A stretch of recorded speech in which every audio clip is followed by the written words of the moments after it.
Apple is not a one-trick pony, although one of those tricks does make up half of its business. That trick is the iPhone, a device that has only been on the market for about 15 years and accounts for $205 billion of revenue for Apple. Taking a step back for a moment, if we think about tech startups getting to $1 billion in revenue, this is one of the most incredible milestones a startup can hit. Most startups don't even get to $10 million in revenue, so $1 billion is really something. $200 billion in 15 years is almost unprecedented. Facebook, one of the world's most successful startups in 20 years, just broke $100 billion in revenue.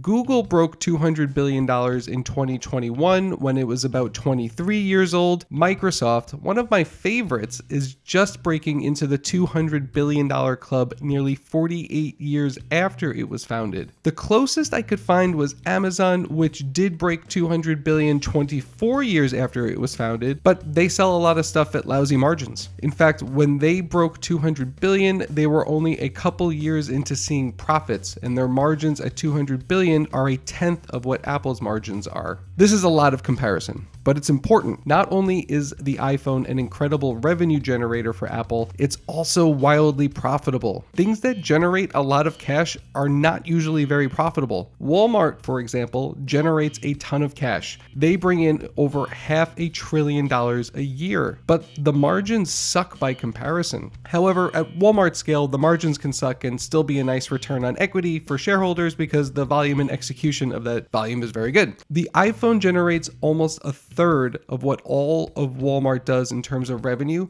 and still produces nearly 3.5 times more profit than all of Walmart. Apple has an exception here. It's not the rule. And the iPhone is only half of Apple's business. Apple has its computers, which make up 10%. Wearables like the watch and AirPods is another 10%. The iPad is a measly 7.4%, which is still nearly $30 billion, by the way. And finally, services, which make up 19.8%. These services are Apple TV, music, health, news. It's the subscription arm of Apple, and the investing world loves tech subscriptions right now. They are very profitable and tend to be stable sources of income. All this to say, Apple is very well diversified.